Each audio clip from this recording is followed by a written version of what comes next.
A minha alegria de estar aqui, numa empresa dirigida por duas mulheres. Eu já fui presidente 2 vezes, estou pela 3ª vez. Nunca entrei numa empresa presidida por mulheres. Dessa vez eu fui acompanhado por mãe e filha, criador e dirigente dessa empresa, numa demonstração de que as mulheres brasileiras estão não apenas conquistando espaço na legislação brasileira, porque ontem à noite o Senado brasileiro aprovou a lei de que mulher e homem, exercendo a mesma função, deve ganhar o mesmo salário. Esse foi um avanço extraordinário. Eu espero que a mulherada briguem para que essa lei seja cumprida. A segunda coisa é que veio comigo uma quantidade de ministros muito grande. O Haddad, que teve que sair, que é o ministro da Fazenda, era ministro da Educação quando a gente construiu o caminho da escola. Era a necessidade da gente facilitar a vida das pessoas que moravam longe da escola, chegar na escola, sobretudo o pessoal da área rural. E nós sabemos que a nossa frota de ônibus escolar já está muito velha. Nós estamos aqui com o nosso ministro da Educação, o nosso querido companheiro Camilo, ex-governador do Ceará, senador da República eleito na última eleição e agora é ministro da Educação, que vai ter que conversar com o dono da elétrica, com as donas da elétrica, para discutir a necessidade da renovação da frota de ônibus escolar, que, segundo o presidente do sindicato, está muito velha e é preciso renovar a frota para vender mais ônibus, gerar mais emprego e fazer a economia brasileira andar para frente. Uma coisa importante, Beatriz e Milena, é que a indústria brasileira já representou 30% do PIB brasileiro. A indústria brasileira tinha muita incidência no resultado de tudo o que acontecia nesse país. Eu lembro que só a indústria automobilística representava 23% do PIB industrial quando eu era presidente do Sindicato dos Metalúrgicos. E hoje, o que a gente vê?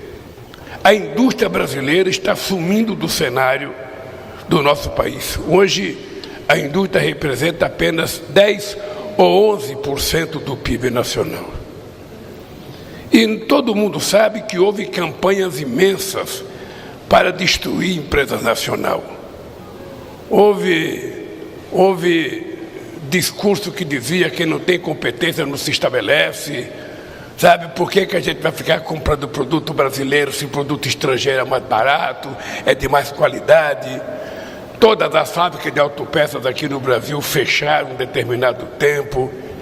E era bonito a gente ver os empresários brasileiros como a Metal Leve, uma empresa extraordinária, do empresário extraordinário, ser vendida. Ou seja, uma empresa que era um símbolo da indústria brasileira foi vendida. Além da quantidade de indústria brasileira que acabou que fechou. Quando eu vejo minha querida Beatriz, que eu conheço há um bom tempo, ter a coragem de montar uma empresa, que ela sabe que no início um ônibus elétrico ele é muito mais caro do que um ônibus normal. Mas no funcionamento dele, quando ele começa a operar, ele vai custar 73% a menos que o ônibus elétrico, que o ônibus normal a diesel. Por isso é que a gente tem que apostar numa empresa brasileira. Você, Beatriz, se prepare, porque daqui a algum tempo vai estar chegando empresa estrangeira por aqui. Vai estar chegando. E aí você vai ver a propaganda das pessoas dizendo, não, mas o carro nacional é muito caro, o carro nacional é não sei das quantas tal. E aí é que entra a importância do Estado.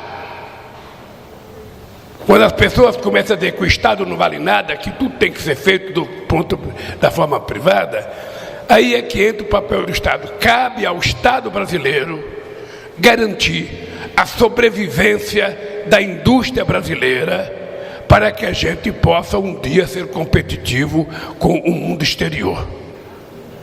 Então, se nós temos que comprar alguma coisa, nós temos que valorizar aquele produto brasileiro que gera emprego no Brasil, que gera renda no Brasil e que melhora a qualidade de vida das pessoas.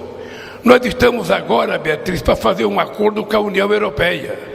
Você já deve ter lido no jornal que o Brasil está para concluir um acordo com a União Europeia e o Brasil não quer assinar o acordo sem que haja um ajuste desse acordo. O que os europeus querem no acordo? Que o Brasil abra as portas para compras governamentais. Ou seja, eles querem que o governo brasileiro compre as coisas estrangeiras ao invés da coisa brasileira. E a gente não vai fazer isso. E se eles não aceitarem a posição do Brasil, não tem acordo. Porque nós não podemos abdicar das compras governamentais, que são a oportunidade das pequenas e médias empresas sobreviverem nesse país. Então, como é que a gente vai falar em crescimento de indústria, reindustrialização do país, se a gente não tem uma política concreta de garantir o crescimento da micro, pequena e média empresa, do micro e pequeno empreendedor brasileiro?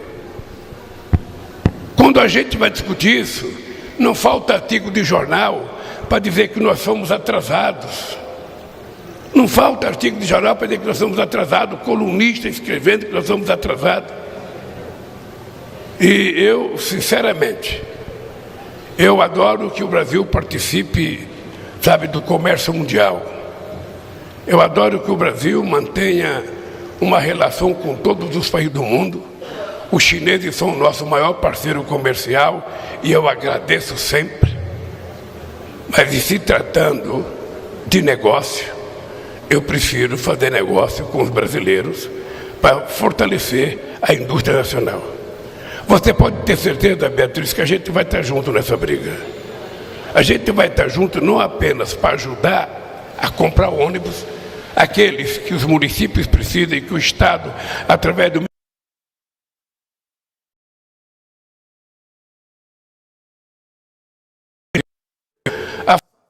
essa mudança energética extraordinária que nós tanto precisamos, porque não adianta a gente falar na questão climática,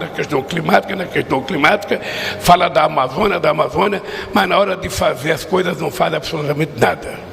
Desde 2009, Beatriz, na COP de Copenhague, que o mundo desenvolvido ofereceu 100 bilhões de dólares para ajudar o mundo em desenvolvimento a cuidar da questão do clima. Eu estou, até agora, esperando 100 bilhões de dólares. Esses dias, o presidente Biden anunciou 500 milhões para o Brasil na questão da Amazônia, a Inglaterra anunciou 500 milhões. Ou seja, os dois juntos dão 1 bilhão. Mas o fundo Alemanha e Noruega dá um pouco mais. Mas não é só o Brasil.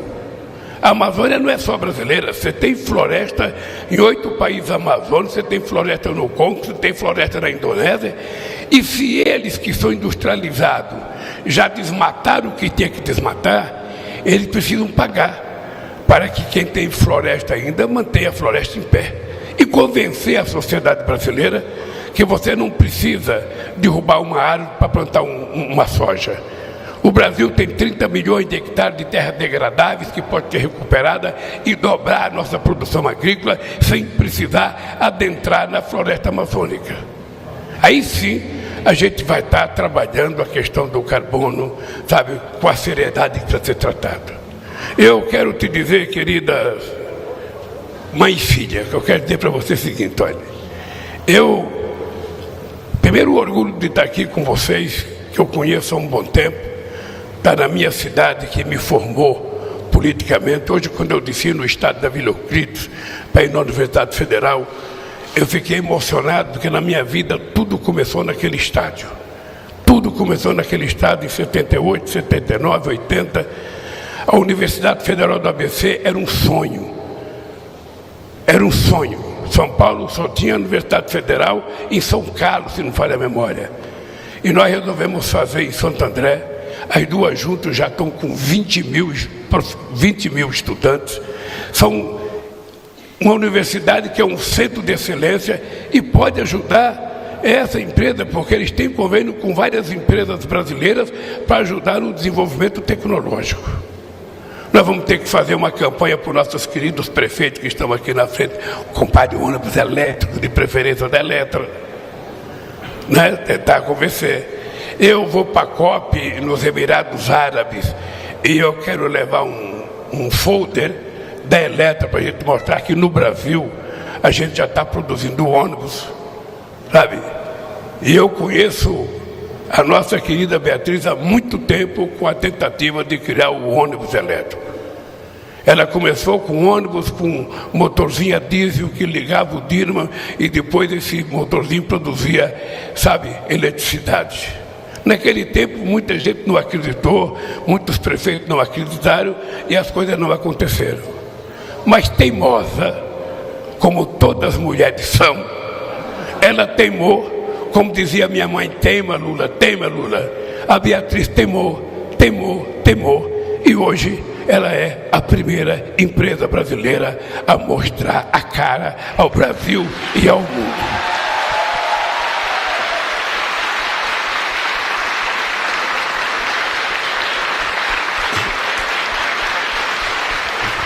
E para terminar, eu queria dizer um pouco aos trabalhadores que é muito importante vocês, mesmo estando trabalhando, não pararem de estudar.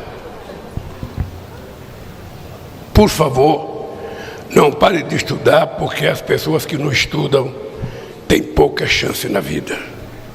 Teve eu, que fui presidente, o Silvio Santos, o Amador Aguiar, presidente do Bradesco, mas nem todo mundo tem chance. Não, Zé de Alencar era um empresário bem de vida. Mas ele teve sorte também. Por que eu estou dizendo isso, gente? É porque o emprego está difícil. E quando eu passo numa fábrica que eu vejo as pessoas trabalhando, até com a mão suja, eu acho que é extraordinário, porque não tem nada que dignifique mais do ser humano do que a sua autonomia financeira. A pessoa trabalhar, chegar no final do mês e receber o seu salário, comprar as coisas para dentro de casa, comprar roupa para a mulher, para o filho, com o seu dinheiro. E a mulher também trabalhando, ela não precisa de favor do marido, ele não vai ficar gritando com ela, porque ela fala, não preciso de você. Você fala baixo comigo aqui, senão eu vou te dar uns trancos aqui. A mulher de muitos aqui faz, eu estou vendo. Então eu quero dizer para vocês, companheiro, que continue estudando, gente. Quando a gente estuda, a gente ganha mais salário, a gente tem menos chance de ser despedido, a gente tem mais facilidade de arrumar emprego e a gente tem mais facilidade, sobretudo o homem, de garantir, sabe, a tranquilidade da sua família. Então, por favor, estudem e trabalhem ao mesmo tempo, porque o Brasil precisa competir com o mundo que muitas vezes investiu primeiro do que nós. O Brasil, em 1980, tinha muito mais força industrial que a China. A renda per capita brasileira era maior do que a China. Veja o que a China virou e veja onde a gente está. A gente chegou a ser a 6ª economia do mundo, hoje somos talvez a 12ª economia do mundo. E o Brasil pode voltar a crescer. Eu tenho dito para as pessoas, Beatriz, que eu voltei a ser presidente da República pela disposição que eu tenho de recuperar esse país. Esse país tem que voltar a ser democrático, as pessoas têm que voltar a ser civilizadas, as pessoas precisam trabalhar, as pessoas têm que receber um salário melhor, as pessoas precisam conversar mais, as pessoas precisam parar de se odiar. Parente não pode ficar com parente por causa de política. Sabe, a gente tem que ser mais paixão, mais amor, mais solidariedade, mais fraternidade e menos ódio.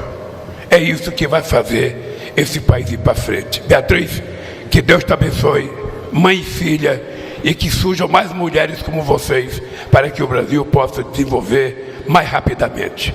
Um beijo no coração de vocês e um beijo no coração dos funcionários.